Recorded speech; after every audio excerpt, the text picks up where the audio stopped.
Hi, hey, hello everyone. Anthony Fantano here, internet's busiest music nerd. Hope you are doing well, and it is time for our weekly track roundup, where I go over what I felt were the worst and the best tracks of the week. They are all linked down below, as usual. Also down below, our Turntable Lab link, which we get kickback from if you buy a colorful pressing of a record we have reviewed on the channel over there.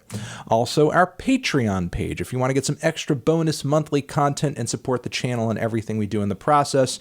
And also is a link to our sponsor, the good people over at the Ricch, who make these nice, nifty, metal-plated, minimalist wallets that fit nicely in your front pocket. Replace your disgusting, filthy, gross, vomit-inducing, bulky leather wallet today and upgrade, my man. All right, let's get into a quick shout-out, as they have recently unearthed some old Art Blakey recordings. We will link you to one down below.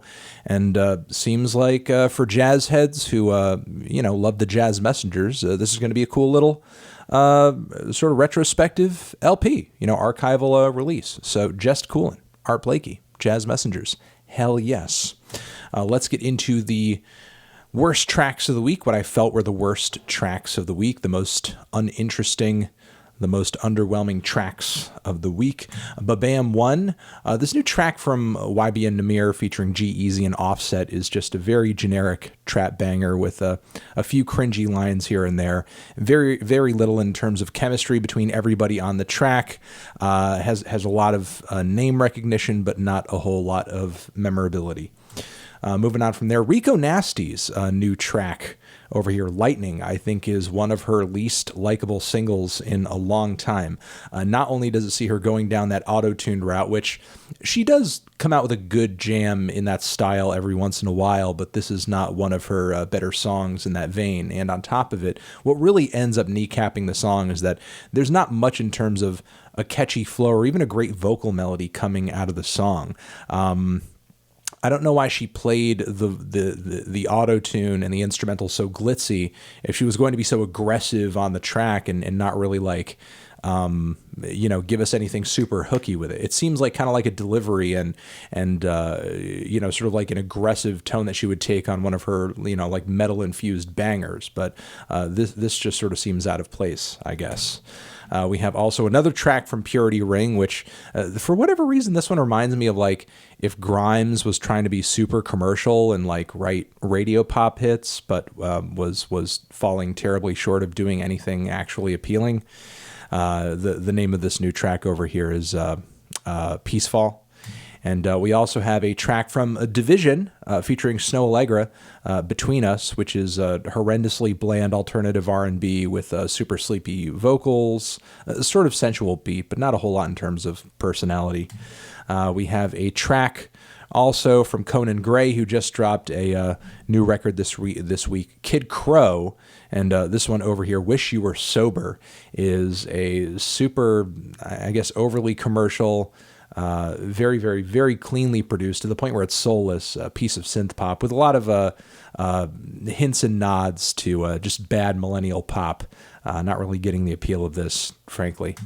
Moving on from there, let's get into the meh section of the video. Essentially the songs I wasn't crazy about, but you might like them more than me.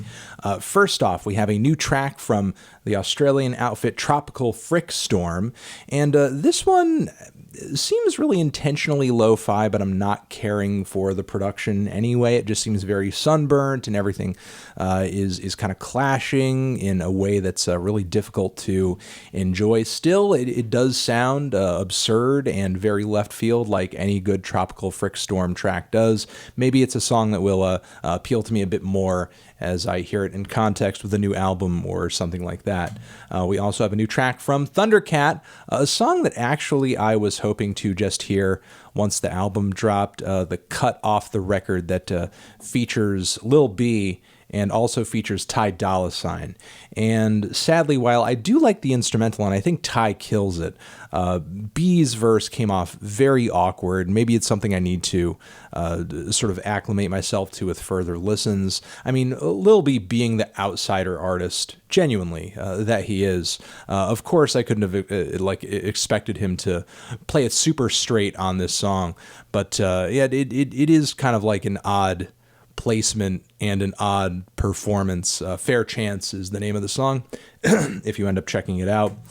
We have also a new track from Shura, Elevator Girl, featuring Ivy Soul, and it's a very low-key, chill piece of R&B with a pop edge and a pretty creative instrumental. The vocals were maybe a little bit too sleepy for me, but still, I thought it was generally a good tune, a good song. We have also a new track from Mgmt, As You Move Through the World, and it's a very odd, lengthy, mostly experimental and instrumental psychedelic piece, parts of which remind me of Flaming Lips, parts of which remind me of Animal Collective, parts of which seem original to Mgmt itself. It's unlike anything that you could compare to their last track, their last big single, or anything off of their last record, honestly. It's been a while since they've done something this out there, and even that stuff, this blows out of the water a little bit, because there's some very abrasive parts, and it's very lengthy, and it's very I guess lightning in a bottle, I guess you could say.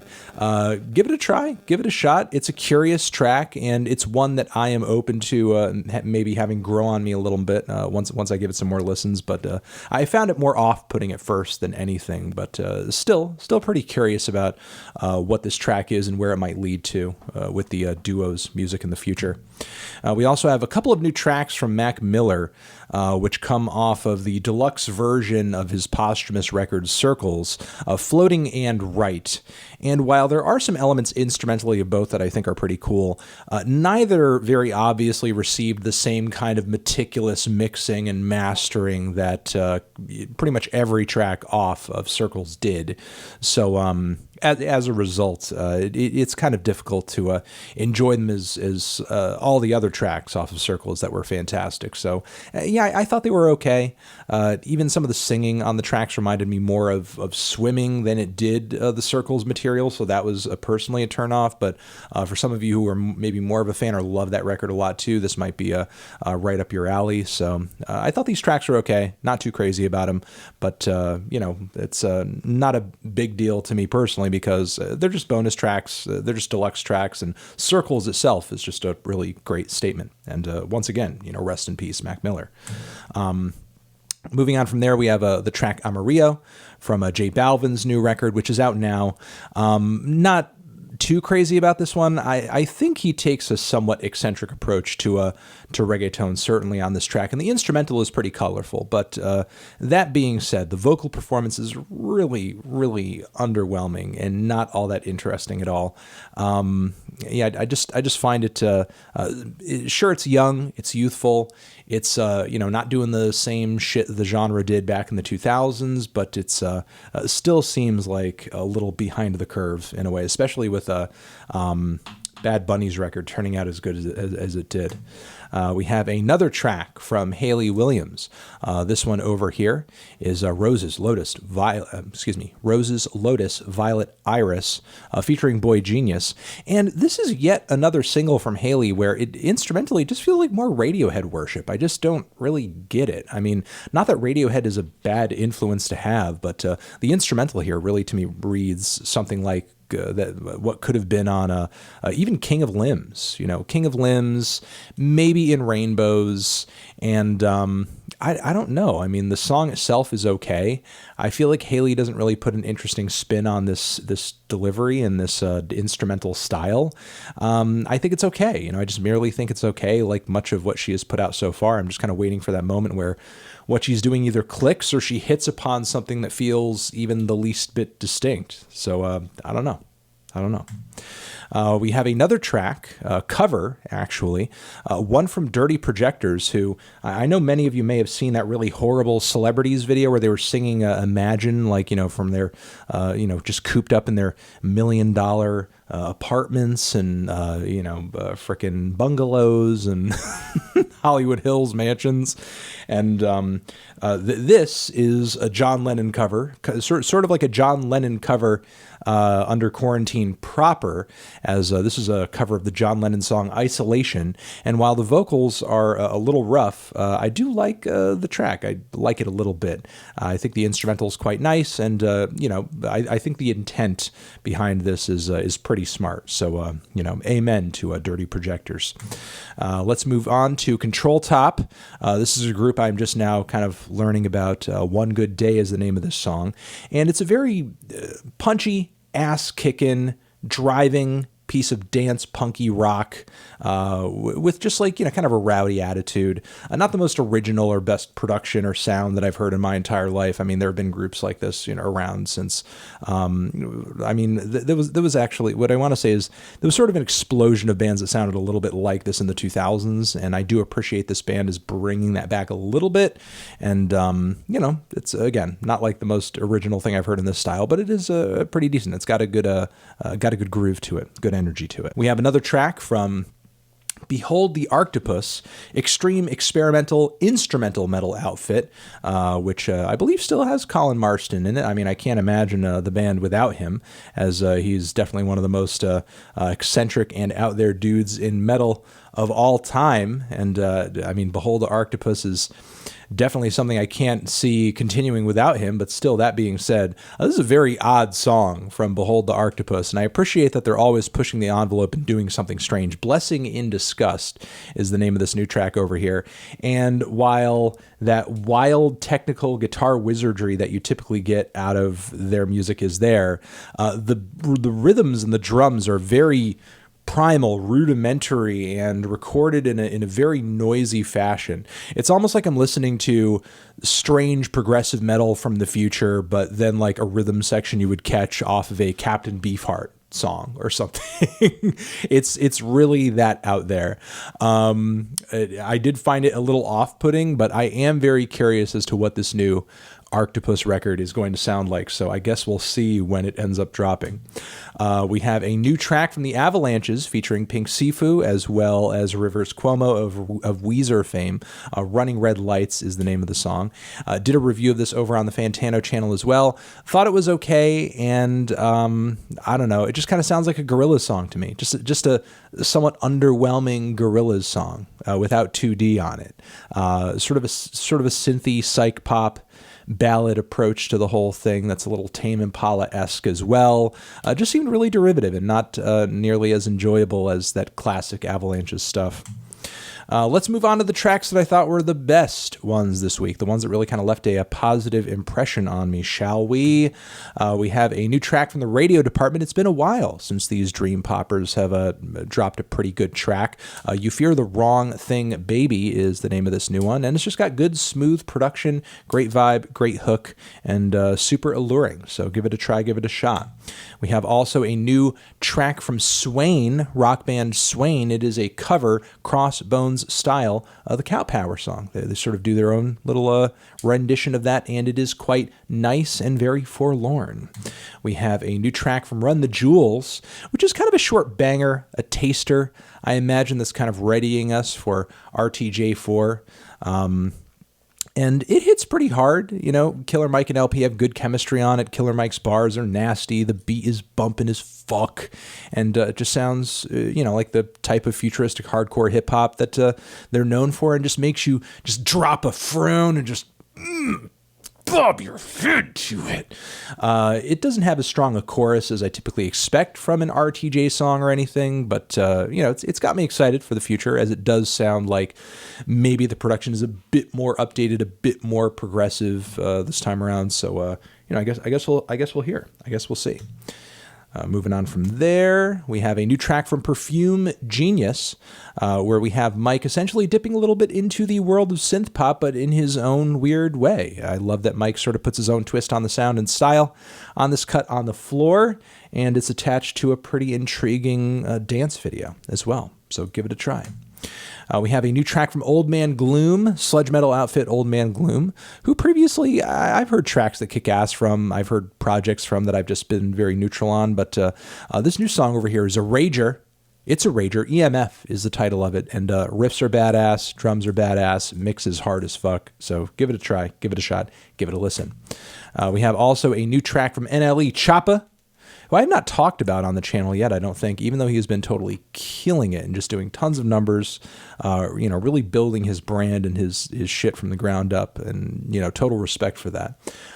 Great instrumental on this one. It's essentially a trap ballad of sorts, but the vocal line is really good, and NLE Choppa, his vocal performance is sweet, and Roddy Ricch is on the track, so his feature is going to kill it. So the vocals back-to-back are good. Instrumental quality, the song and tune are straight, they're solid, so nothing not to like about this one, honestly. We have a new track from Krallice, Colin Marston, turning up in this video twice. What the hell is Colin doing? He's just dropping tons of shit. The Wheel is the name of this new track from Krallice, and their continued exploration into the worlds of extreme metal and progressive metal and black metal continue on this new track that is not too lengthy or anything like that, but it does go pretty hard and does feature some pretty savage vocals and winding, dizzying guitar lines. It's just as out there as Krallice tends to be, although their latest stuff does tend to be kind of breaking away from a lot of the more traditional black metal forms and just going way into more progressive ideas and more experimental ideas. And while that has been hit or miss, this is an era for Krallice that I am pretty intrigued to see what's going to come next, because it sort of seems like they're throwing a lot of just ideas at the wall and seeing what sticks. So and again, I'm thinking this track over here is an example of a kind of a high point in this most recent era of the band's career. So moving on from there, JPEG Mafia comes through with a new track, I'm Covered in Money. And as much as I liked his last single and thought that the instrumental and the flow reminded me of moments from Veteran, and I suppose that was cool, I was also coming away from it thinking, I also want to hear him do something new. JPEG Mafia is such an adventurous and a groundbreaking artist. I would love to hear him just continuing to kind of push the envelope forward. And he certainly does that on this track. He has a super in-your-face delivery. He has a strange flow and a weird-ass beat that is really visceral, but the grooves are odd, man. The grooves are odd, and the sound effects and the samples he works into it are strange, too. I'm not even sure how to describe it at this point. They kind of freaked me out a little bit in a good way. It just seemed like such a weird fucking idea and concept to ride with, and yet it sort of turned out really good. So shout out to Peggy for continuing to break the mold in the way that he does. We have a track that I wanted to recommend to you, but really an entire project, actually. The song is Facts versus Time, and it comes from a new surprise dropped ambient record from Clarence Clarity. The best songs I've sampled from the project so far are kind of like futuristic new age synthy type cuts that again are very ambient and formless and have some really bright synth timbres and feel very euphoric in a way, but almost dystopian given the times that we exist in right now. But again, Facts versus the Time is the track I'd love for you guys to check out. But if you dig that, try out the whole thing. The whole project is out now, and it's got some highlights on it. Certainly got some highlights on it. So that is going to be it. That's the weekly track roundup, everybody. Hopefully you got some good recommendations out of this one. Once more, all of those songs and everything are linked down below, along with our sponsor, the Ricch, and all that other stuff that I talked about earlier. You're the best, you're the best, you're the best, you're the best. Also with that, if I didn't mention, which I don't think I did, 10% off with the Ricch, promo code MELON. All right, you're the best. Over here next to my head is another video you can check out. And we'll see you in the next one. Anthony Fantano, weekly track roundup, forever.